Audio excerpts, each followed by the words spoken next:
Hi, this is Mihnea. Welcome to Romanian Hub, the ultimate Romanian language learning portal. One of the most requested types of videos here at Romanian Hub are grammar lessons.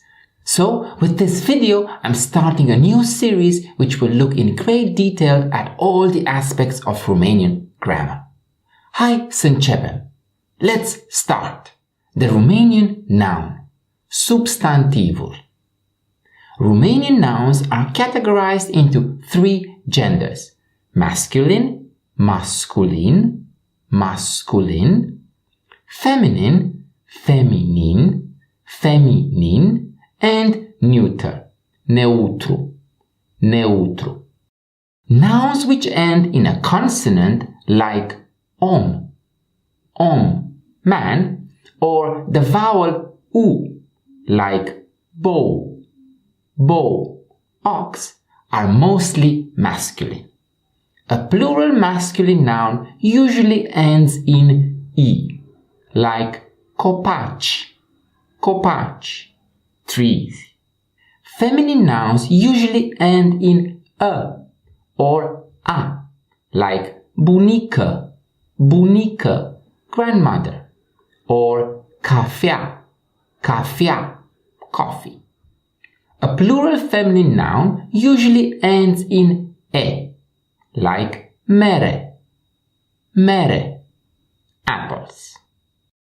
Neuter nouns behave like the masculine in the singular and the feminine in the plural. So, neuter nouns can end in u, like cadou, gift, or end in e, like zâmbete, smiles. Let's look at some examples. Singular masculine noun, copac, tree. Cel mai mare copac se află pe vârful dealului. Cel mai mare copac se află pe vârful dealului. The biggest tree is located on top of the hill. Plural masculine noun, copaci, trees. Bunica are 3 copaci în curte. Bunica are 3 copaci în curte. The grandmother has 3 trees in the yard. Singular feminine noun, carte, book. Am împrumutat o carte nouă de la bibliotecă. Am împrumutat o carte nouă de la bibliotecă.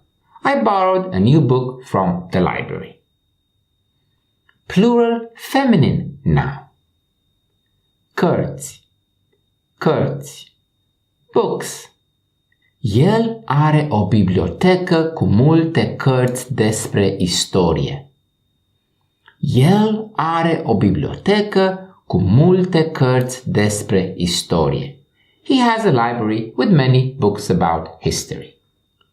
Neuter noun, behaving like masculine. Cadou, gift. Am uitat să cumpăr un cadou de ziua ei. Am uitat să cumpăr un cadou de ziua ei. I forgot to buy a gift on her birthday. Neuter noun, behaving like feminine. Cadouri, gifts. Copiii au primit multe cadouri de Crăciun. Copiii au primit multe cadouri de Crăciun. The children received many gifts on Christmas. And that's the end of another Romanian language lesson. Now it's your turn. Make a sentence with one of the target words and post it in the comment section below. And don't forget to subscribe. In that way, you won't miss the next episode.